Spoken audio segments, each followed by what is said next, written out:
जानते हैं सिरसा का नाम सिरसा क्यों पड़ा? और क्या आप जानते हैं सिरसा 1500 साल पहले एक समृद्ध नगर था? और क्या आप जानते हैं सिरसा का इतिहास महाभारत काल से जुड़ा है? और क्या आप जानते हैं सिरसा का संपूर्ण इतिहास? अगर नहीं तो वीडियो को एंड तक जरूर देखें। हेलो दोस्तों, आप सभी का स्वागत है हमारे चैनल DLS में। आज आपके लिए मैं लेके आया हूँ सिरसा का संपूर्ण इतिहास, जिसमें आप जानेंगे सिरसा के इतिहास से जुड़ी बातें, भूगोल और कुछ खेलों से जुड़ी बातें भी। तो चलिए ज़्यादा देरी ना करते हुए करते हैं शुरू। सिरसा का इतिहास। सिरसा नगर का इतिहास बहुत प्राचीन है। सिरसा का इतिहास महाभारत काल से संबंधित है। महाभारत के समय में सिरसा का नाम सरिस्का था। प्रसिद्ध ऋषि पाणिनि के ग्रंथ अष्टाध्यायी तथा बौद्ध ग्रंथ देवदान में भी इसका जिक्र है। महाभारत के अनुसार सरिस्का को यानी सिरसा को विजय अभियान में पांडव पुत्र नकुल ने जीता था। और प्रचलित जनश्रुति के अनुसार हजारों साल पहले अपने वनवास काल के समय 5 पांडवों में से नकुल व सहदेव ने यहाँ वनवास काटा था। और पाणिनि ने अपने ग्रंथों में यह भी बताया है कि सिरसा 5वीं शताब्दी का एक समृद्ध शहर था। इतिहासकारों के अलावा यहाँ के निवासियों की मान्यता है कि यहाँ एक सरस नाम के राजा ने 7वीं शताब्दी में यहाँ पर एक किले का निर्माण करवाया और उन्होंने इस नगर का नाम सरस्वती नगर रखा, क्योंकि यहाँ से सरस्वती नदी गुजरा करती थी। और कहते हैं कि 1173 में राजा सरस के वंशज पाल वंशीय राजा कुंवर लाल सरस्वती नगर पर राज करते थे।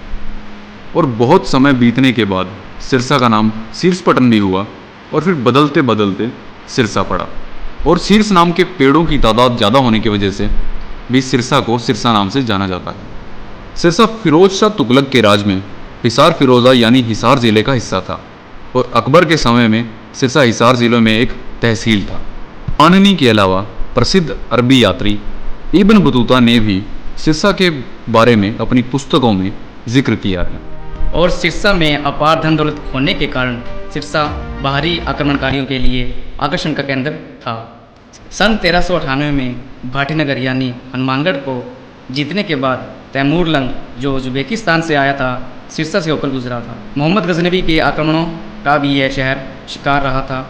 महाराजा पृथ्वीराज चौहान ने मोहम्मद गौरी को इसी ज़मीन पर 2 बार हराया था। और दिल्ली के सुल्तान अल्तमश ने सन 1212 में सबसे पहले जैसलमेर से आए हेमल भाटी को सिरसा का गवर्नर बनाया था तथा उसी के वंशजों ने बटनेर की स्थापना की। 1819 में इस शहर को ब्रिटिश शासन ने अपने कब्ज़े में कर लिया। 1837 में अंग्रेज़ों ने सिरसा को मुख्यालय बना दिया और कैप्टन थॉरसबी और ई रॉबर्टसन समेत बाकी सिरसा के कलेक्टर रहे। सन 1884 में अंग्रेज़ों ने इसे ज़िले की मान्यता दी, यानी 2 सदी पहले ही सिरसा भारत के नक्शे पर ज़िले के रूप में था। लेकिन फिर कुछ समय बाद सिरसा को फिर से तहसील बनाकर हिसार ज़िले में मिला दिया और 1 सितंबर 1975 को सिरसा को फिर से ज़िले की मान्यता मिली। तो ये थी सिरसा के इतिहास से जुड़ी बातें। अब हम चलते हैं सिरसा के भूगोल की ओर। दोस्तों, सिरसा हरियाणा राज्य के 22 जिलों में से एक है, जिसकी स्थापना 1 सितंबर 1975 को हुई थी। और सिरसा के पड़ोसी राज्य पंजाब तथा राजस्थान हैं। सिरसा का क्षेत्रफल 4277 वर्ग किलोमीटर है। इसकी जनसंख्या लगभग 15 लाख है। सिरसा के बारे में कुछ और आंकड़े हैं जो मैं एक एक करके आपको बताता हूँ। सिरसा की पॉपुलेशन डेंसिटी 300 लोग पर किलोमीटर है। सिरसा का RTO कोड HR24 है और पिन कोड 125055। समुद्र तल से इसकी ऊंचाई 205 मीटर है। और इसके अलावा राष्ट्रीय राजमार्ग की बात करें तो NH9 और NH24 मुख्य है।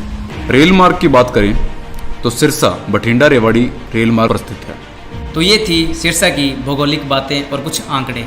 अब इससे आगे बढ़ते हैं टूरिज़्म की तरफ। अगर टूरिज़्म के नज़रिए से देखा जाए तो सिरसा ज़िले में काफ़ी जगहें हैं, जिसमें सिरसा का डेरा सच्चा सौदा का मुख्यालय, जिसकी स्थापना 1948 में शाह मस्ताना जी ने की थी।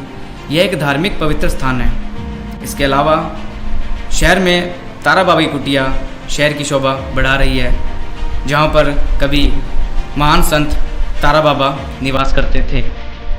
और इसके बारे में डिटेल में जानने के लिए ऊपर आई बटन पर क्लिक करके आप वीडियो को देख सकते हैं। अब इससे आगे बढ़ते हैं। जो दूसरा पर्यटक स्थल है सिरसा में, वो है शहर के बीच में स्थित डेरा बाबा सरसाईनाथ जी का मंदिर, जिसे स्वयं बाबा सरसाईनाथ जी ने इसका निर्माण करवाया था। और ऐसा भी माना जाता है कि इनके नाम से ही सिरसा शहर का नाम पड़ा। इसके अलावा कागदाना का रामदेव जी का मंदिर, रामनगरिया का हनुमान जी का मंदिर और चौरमार खेड़ा का गुरुद्वारा गुरु गोबिंद सिंह साहिब। और ऐसा माना जाता है कि सिख गुरु अपनी रात यहीं बिताते थे। तो ये थी सिरसा से जुड़ी टूरिज्म की बातें। अब हम चलते हैं खेल के क्षेत्र में, जहाँ पर सिरसा ने अपना सिक्का अच्छा जमा रखा है। खेलों में भारतीय हॉकी टीम में अंतर्राष्ट्रीय खिलाड़ी सरदारा सिंह, जो भारतीय हॉकी टीम के कप्तान भी रह चुके हैं, जो केवल सिरसा के लिए ही नहीं बल्कि देश व एशिया के लिए भी एक शान और गर्व की बात है, क्योंकि वर्ल्ड 11 टीम में शामिल होने वाले सरदारा सिंह एशिया महाद्वीप के एकमात्र खिलाड़ी हैं। रस्सा कसी में जिला के गांव हरिपुरा की टीम 7 बार राष्ट्रीय चैंपियन रह चुकी है। और वर्ष 2011 में सीबीएसई बोर्ड में पूरे देश में टॉप करने वाली लड़की गुरुवंश सिरसा जिले की ही रहने वाली है, जिसने 2010 में फरीदाबाद में शूटिंग में स्वर्ण मेडल जीतकर जिले का नाम पूरे देश में रोशन किया है। तो ये थी सिरसा से जुड़ी खेल की बातें। अब इसके आगे बढ़ते हैं सिरसा के बारे में कुछ महत्वपूर्ण और इंटरेस्टिंग फैक्ट्स की तरफ। फैक्ट नंबर 1, सिरसा जिला क्षेत्रफल की दृष्टि से हरियाणा का सबसे बड़ा जिला है। नंबर 2, देश में सबसे अधिक गौशालाएं सिरसा में हैं, जो कि सिरसा के लिए एक अच्छी बात है। नंबर 3, सबसे ज़्यादा रक्तदान करने का गिनीज वर्ल्ड रिकॉर्ड भी सिरसा के नाम है। नंबर 4, इस वर्ष सिरसा कॉटन उत्पादन में यहाँ हरियाणा में नंबर 1 तो है ही, वहीं गेहूँ उत्पादन में देश भर में सिरमौर है। नंबर 5, पूरे देश में मशहूर मंडी डबवाली की लंडी जीप यानी हंटर जीप देश के कोने कोने में घूमती हुई सिरसा का नाम चमकाती है।